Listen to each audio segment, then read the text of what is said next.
कहानी ऐसे कहानीकार की है जिसकी कलम ने उसे जादुई लेखक बना दिया। दरअसल बात प्राचीन काल की है। एक राज्य में एक कहानीकार रहता था। उसे अक्सर अकेले ही रहना पसंद था। वो कई कई घंटों अपनी किताब लिखने में ही व्यस्त रहता था। एक बार वह पहाड़ी पर अपना थैला लेकर एकांत ढूंढने के लिए निकल जाता है। पहाड़ी के ऊंचाई पर पहुंचते ही कहानीकार को एक गुफा नजर आती है और वो गुफा के अंदर प्रवेश कर जाता है और वहीं बनी पत्थर की कुर्सी पर बैठ जाता है।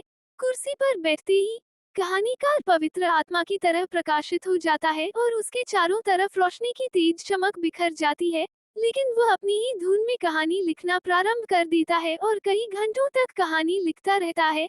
सारी रात गुजर जाती है और सुबह होते ही कहानीकार अपनी लिखी हुई किताब को लेकर बाहर आ जाता है। लेकिन अब वो कुछ अलग हो चुका था। उसके बर्ताव से ऐसा लग रहा था मानो उसे दुनिया का संपूर्ण ज्ञान मिल चुका है। जैसे ही कहानीकार अपने घर पहुंचता है, वो अपनी कहानी पढ़ने के लिए एक बुजुर्ग व्यक्ति को अपने पास बुलाता है, जो अक्सर उसकी कहानियां पढ़ा करते और उसे प्रोत्साहित किया करते थे। जैसे ही बुजुर्ग ने किताब को पढ़ना प्रारंभ किया तो उनके चेहरे के हाव भाव बदल जाते हैं, क्योंकि यह कहानी उन्हीं के जीवन पर आधारित प्रतीत हो रही होती है। जो घटनाएं उन्होंने अपनी जवानी में देखी थी, वही सारी विगतवार इस किताब में लिखी हुई थी और कहानी पढ़ते पढ़ते बुजुर्ग अपने वर्तमान काल तक पहुंच जाते हैं और उस किताब में ये भी लिखा होता है कि आज आप एक कहानीकार की कहानी पढ़ रहे होंगे और तुम्हें अपने जीवन से जुड़ी हुई घटनाओं का बोध होगा। बुजुर्ग के चेहरे में चिंता का भाव दिखाई देता है और वो किताब लेखक को वापस कर देते हैं और कहते हैं,